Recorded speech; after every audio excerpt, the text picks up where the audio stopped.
নমস্কার সবাইকে, আমি পম্পি আবারও চলে এসেছি আপনাদের সামনে নতুন একটা ভিডিও নিয়ে। আজকে বিহুর রাত্রে, তো সবাইকে জানাই হ্যাপি বিহু। আপনাদের বিহু কেমন কাটলো আমাকে কমেন্টে জানাতে ভুলবেন না। আমার বিহু খুবই ভালো কেটেছে।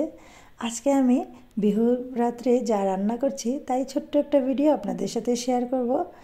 আমি এখানে চিকেন নিয়েছি, এটা হয়েছে বোনলেস চিকেন। এখানে আমি বোনলেস চিকেন নিয়ে ভালো করে ধুয়ে নিয়েছি। তারপর এর মধ্যে হলুদের গুঁড়া, অল্প একটু লঙ্কার গুঁড়া দিলাম, আদা রসুনের পেস্ট আর লবণ দিয়ে ভালো করে মাখিয়ে রেখে দেবো 15 থেকে 20 মিনিটের মতো। আর তারপর ক্যাপসিকাম বড় বড় করে কেটে নিয়েছি আর পেঁয়াজ কেটে ভালো করে একটা ড্রাই ফ্রাই বানিয়ে নিব।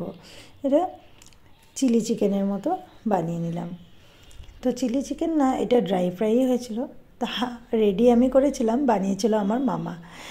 তো চলো আমি এখানে বানাবো ফ্রাইড রাইস। আমি এখানে সবজি দিয়ে আজকে বানাবো। তা আমি এখানে বাসমতি চাউলটাকে ধুয়ে জল ঝরিয়ে রেখে দিয়েছি। এখানে নিয়েছি কাজু, কিশমিশ, গাজর আর বিন, সব কিছুকে ধুয়ে কেটে রেখে দিয়েছি। এখানে নিয়েছি আমি গোটা গরম মশলা, জায়ত্রী, জায়ফল, দারচিনি, এলাচি সব কিছু ছিল। এখানে একটা কুকার নিয়েছি, কুকারের মধ্যে রিফাইন তেল দিয়েছি আর দেব 3 থেকে 4 চামচের মতো ঘি।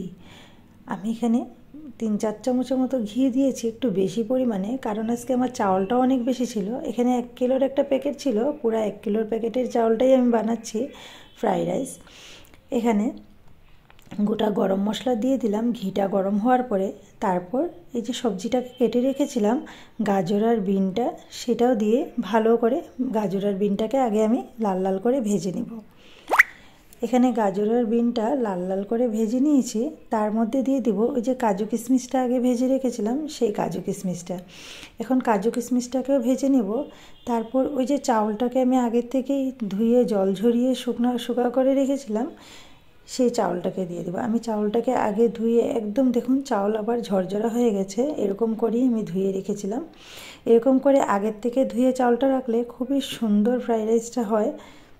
তো আমি এখানে অল্প অল্প করে চাউলটাকে দেব আর ওই যে আগের থেকে গাজর আর বিনটার সাথে ভালো করে মিক্স করে নেব।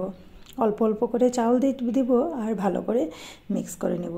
এখানে আমি 1 কিলো চাউল দিয়েছিলাম আর দিয়েছি 1 পোয়া গ্লাসগুলো যে হয় সেই গ্লাসে, যেটা জল খাওয়ার যে রেগুলারে আমার গ্লাস ছিল, এটা 1 পোয়ার একটা গ্লাস, সেই গ্লাসে আমি 6 গ্লাসের মতন জল দিয়েছি। তো এখানে আমি দিয়ে দিয়েছি লবণ আর স্বাদ অনুযায়ী চিনি। এখানে আমি জল দিয়ে ঢাকনা লাগিয়ে রেখে দেব। একটা সিটি হলেই, দেখুন ঠান্ডা হওয়ার পর ফ্রাইড রাইসটা আমার রেডি হয়ে গেছে, সিটিটা বেরিয়ে গেছে। এখন এখানে আমি চিকেন কষা বানিয়েছি, সেই চিকেন কষা দিয়ে আজকে আমার এই ফ্রাইড রাইসটা খাওয়া হবে। আর ওদিকে চিকেন ড্রাই ফ্রাইটা আছে। তো ভানিকার ড্রাই ফ্রাইটা খাইনি, ওটা একটু ঝাল হয়েছিল। এখন ভানিকাকে দিয়ে দিলাম খাওয়া। রাত্রে বাজে এখন 12:30। তো চলুন আজকে ভানিকা খেয়ে বলবে ফ্রাইড রাইসটা